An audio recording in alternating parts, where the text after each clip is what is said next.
Let me take you to a moment in time. A group of believers exhausted but standing firm. They were mocked, they were ridiculed, they were oppressed, and yet their lips are moving in constant dua, prayer to Allah.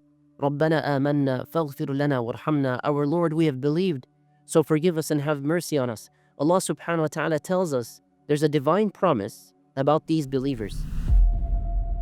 And He says, إِنِّي جَزَيْتُهُمُ الْيَوْمَ بِمَا صَبَرُوا أَنَّهُمْ هُمُ الْفَائِزُونَ. Today, I have rewarded them for their perseverance, their sabr, that they are certainly the winners. They are the triumphant. Who are the winners and what is their winning tied to? It's tied to sabr. It's tied to perseverance and patience. Think of the mother in Gaza, home destroyed, family scattered, so many shuhada, and she's praying Fajr on time and saying, Hasbunallah wa ni'mal wakeel, Allah is sufficient for us. Her patience is victory. Think of the Uyghur father separated from his family, identity being erased. His faith remains strong, and he says, my Lord is seeing everything. His patience is his victory.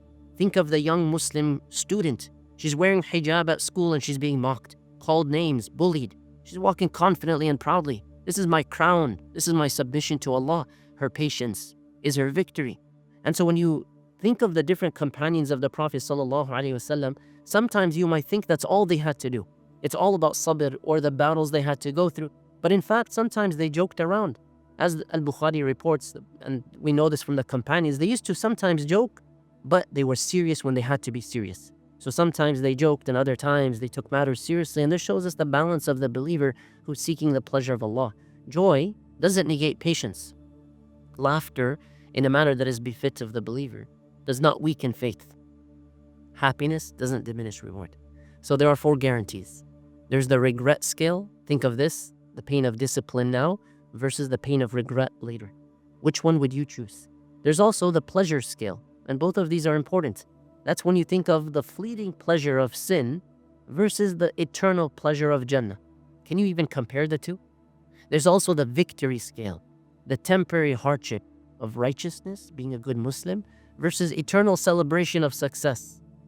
You also think of what? The comfort scale, worldly discomfort of faith versus everlasting comfort of paradise. Which comfort is lasting?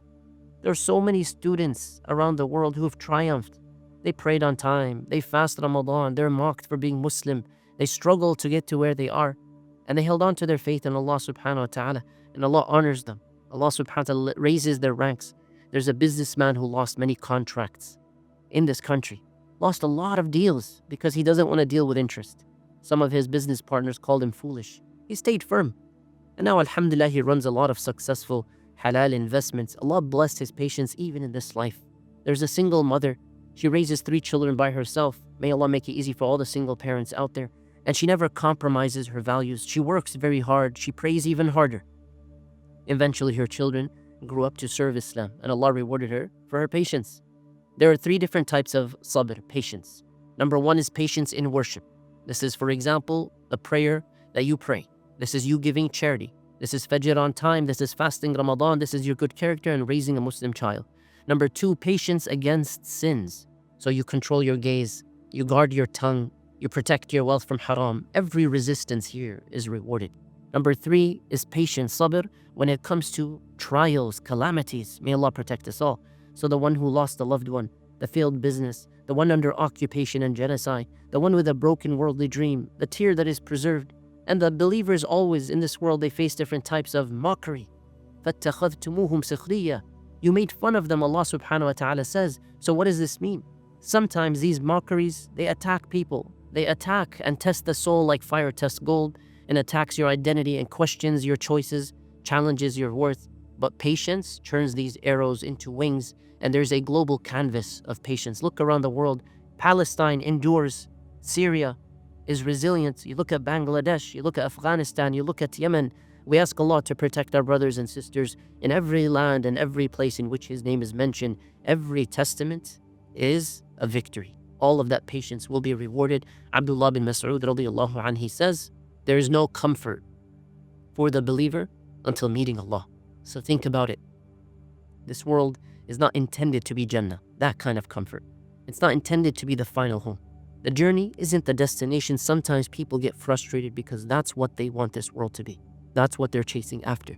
There's daily training for all of us in our souls, the morning routine, waking up for Fajr, remembering the promise of Allah, starting with dua, building your patience, serving your family, serving community, serving society to improve the state of the world, and facing challenges. Remember the imprisoned, think of the oppressed, recall the promise that the trials of this world are temporary. And every night before you sleep, thank Allah for your blessings and ask Him for relief and plan your strength for tomorrow, and keep picturing that day in which you'll be standing in front of Allah subhanahu wa ta'ala, and Allah then says, I have rewarded them. Inni jazaytuhum al-yawma bima sabaru. And the attribute or trait that Allah mentions is sabr. Perseverance cannot be replaced. You can't find a shortcut for it. Every one of us is in need of it. It's the key, a key to paradise, and we ask Allah subhanahu wa ta'ala to make us from amongst those who are patient and persevering. Question for you: what aspect of patience or sabr tied to Jannah inspires you or comforts you the most? Share it in the comments below to inspire others, and may Allah accept from you and grant you and your loved ones the highest ranks of Jannah. Allahumma ameen.